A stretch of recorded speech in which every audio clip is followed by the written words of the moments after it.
Title: X's plea for help met with resolute rejection. Later that night, she came back and knocked on the door, and against my better judgment, I answered it. Guess what? The tattoo artist told her to hit the bricks. He said she couldn't stay with him. I smiled and closed the door without a word. She screamed for me to let her back in, and I turned off the front door light. Hey, what's going on, everybody? Hope everybody's feeling good. Hope everybody's doing well. We are back with another subscriber email story. Guys, if you want to send in a story, send it to chank2018@gmail.com. Here, I'll put it on the screen. That's chank2018@gmail.com. Whether it's a funny story, a story where you've gone through something and you came out victorious, one person can be listening to your story, can be going through the same thing, and you can help them out. You help out that one person, you've done your job. You want to give tips to guys here on how to become successful, how you became successful, how to find your purpose, things like that. Go ahead and send those stories in. Or send in that advice. With that being said, you guys read the title. Let's get into it. So, the subject. The subject is just my story. He starts off with, "Hey, True.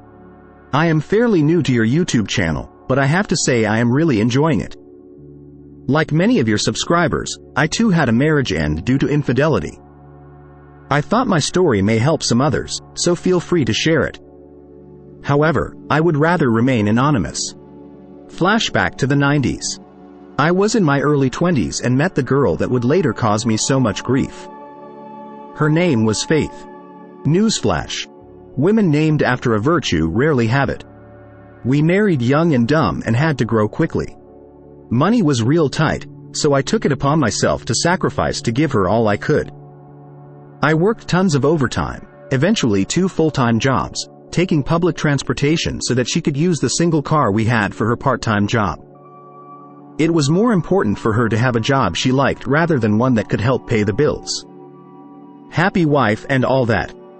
I also was primarily responsible for cooking and cleaning, as she wasn't good at it. Not that she tried. As you can probably tell, I was a simp and completely oblivious. Faith switched jobs pretty often, looking for jobs that made her comfortable.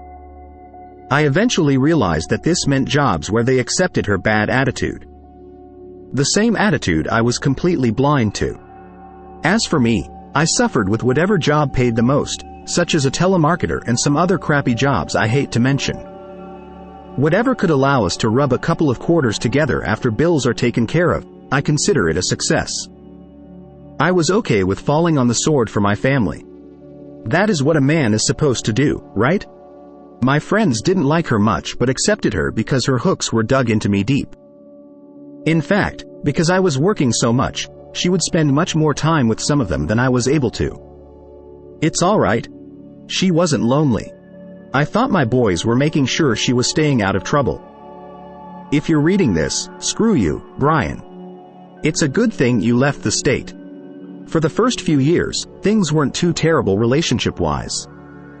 She seemed to appreciate my effort, or so I thought. We even had 2 kids, twin girls. Yes, they are mine.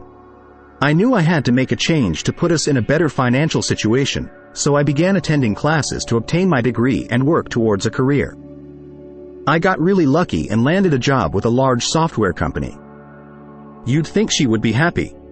More money, more time with her and the girls. But here's where I began to notice something was wrong. She was always angry and distracted. I chalked it up to stress from being a mom. She was never really maternal. She decided to rush back to work after the twins. It cost us more in childcare than she was bringing in, but at least she seemed to have drive to work. Faith put in long hours and became friends with a hideous beast of a man-hater. Late-night work functions included going out for drinks with coworkers, where my wife tried to be a good friend and help the bees hook up with randoms.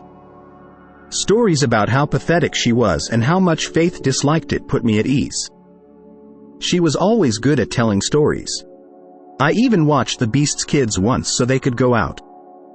I wasn't too thrilled with this, but I was a simp and let her party with money I was making. But my wife was happy, so all good, right? As fate would have it, her company put on a couple of huge events and was asking for family to help out. I was quick to volunteer and earn respect for how hard I worked for free, I might add. I became close with a couple of people at Faith's job, including her boss. For some reason, this was an issue, and Faith quit the job with no notice a week later. At least the hideous beast wasn't dragging her to bars, so there was that.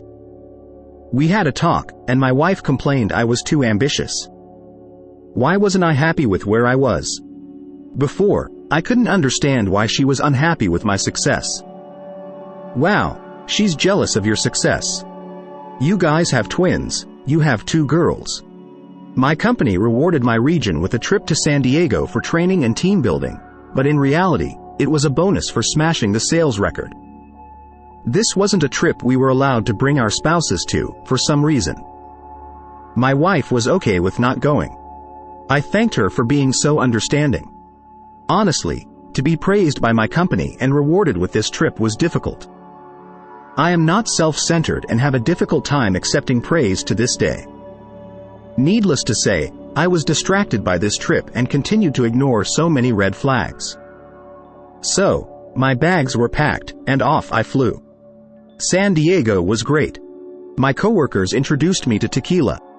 Not a great first drink for a lifetime non-drinker. The only thing I remembered from the first night was turning down the phone number of a stunning waitress that had been flirting with me the entire night. I was oblivious to the flirting and thought she was just being nice, but my coworkers insisted she was flirting with me and completely ignoring the rest of the table. After the trip, I flew home and was met at the airport by my wife.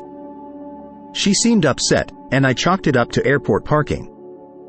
In the long drive in the car, she broke the news that she cheated while I was out of town.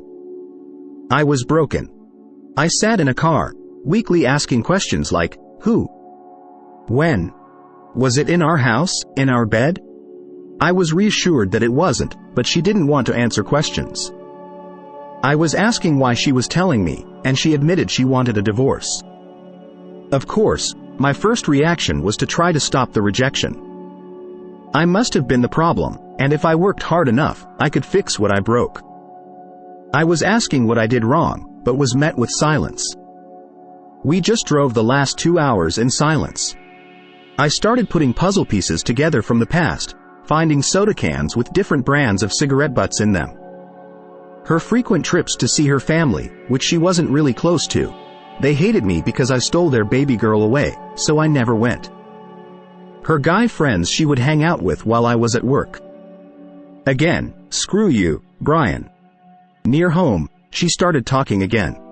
Soon, the trickle truth became a faucet, and I found out what I thought was all of the truth. Faith had never been faithful.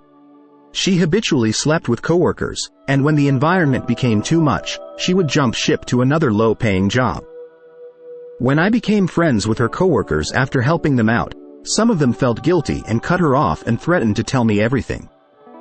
While I was out breaking my back for her, she was getting her back broke in my bed. She finally told me she was leaving for the tattoo artist she slept with while I was in San Diego. She admitted she had a 3-way with him and his friend. She said she would be out of the house in a couple of days. It was at this point I felt something new. It was rigid and strong. It was nothing I ever felt before. It was a spine. When we got home, I explained that she didn't have to wait a couple of days, and I tossed her clothes on the lawn for extra effect. I emptied my own suitcase on the living room floor and flung the suitcase on the lawn too. Let it never be said I wasn't a gentleman. I did let her keep the car. Simp habits die hard. Later that night, she came back and knocked on the door, and against my better judgment, I answered it. Guess what? The tattoo artist told her to hit the bricks. He said she couldn't stay with him. He wasn't getting into a relationship with a cheater. I smiled and closed the door without a word. She screamed for me to let her back in, and I turned off the front door light. Savage. I cuddled with my young daughters and cried myself to sleep. To be honest, it was the hardest thing I have ever had to do. I felt like a failure, a joke. Her cheating validated the horrible little voice in my head that constantly told me I wasn't good enough. The next day, I called my best friend, and he spent every day for the next 3 weeks making sure my girls and I were good and taken care of. He was there for me and kept me from dealing with my ex. More truths came to light, and several friends were kicked to the curb. Lucky for you, Brian, that was metaphorical and not physical. As it turned out, my ex wasn't well liked now that she wasn't with me and ended up living out of a sleazy motel. I assumed full custody of my daughters and completely separated my finances. She tried multiple times to access my money. For some reason, she thought losing me didn't include losing my money. Silly thought. More truths came out, and the cheating was prolific. One specific case was when one of my toddlers was digging in a closet, found an envelope with love letters from an inmate at a state correctional facility. They were addressed to Faith with a different last name and detailed how they loved her visits and how it was so smart to pretend to be their wife so they could have some alone time. Wow, she was going to the jail, banging inmates too. They talked about getting married when he got out. Fast forward 8 months later, and some guy is standing outside my house looking nervous. He comes to the door and is asking for my ex. I said she wasn't here. He said he was looking for her and told me his name, the same as in the love letters. I immediately called my ex and explained who was at the door looking for her. She had the nerve to ask me to dump the guy for her, as she had moved on. I looked at the guy and explained she doesn't live here, and she didn't seem too eager to speak to you, by the way. After being beaten by her drug dealer boyfriend and having her car stolen, she came begging for help from me. I told her I was truly sorry and encouraged her to go to the police and report him. I let her crash on the sofa for a night and let one of her friends come over to comfort her. This friend, Mika, came by and held her, let her cry on her shoulder. I was asking if she would be more comfortable staying at Mika's house. I really didn't want my ex in my home. Her friend still lived at home, and I could meet up with a minor. That is when the venom came out. She got up and told me she could do whatever she wanted, and there was nothing I could do about it. I calmly walked over to my phone. This was the pre-cell phone days and started dialing the non-emergency number for the police. My ex stood defiant, but Mika grabbed her by the head and was asking her what the heck she was thinking. She explained she had no rights to be there, and the police would surely involve her parents. My ex left, demanding my dignity, and I have had a much better life. I am still a loving and caring man today, but the simp died. This was all over 25 years ago, and if I learn one thing from this experience, it is don't waste your life committed to making someone else happy if they aren't willing to do the same for you. The funny thing is that Mika and I got along pretty well, except she always felt competitive. She said things like, "We had our pictures taken together after 3 months together, and you guys took 6 months." A favorite stories, man. When you start off, you start off simping and you're ignoring red flags and things like that, and you quickly learn from it.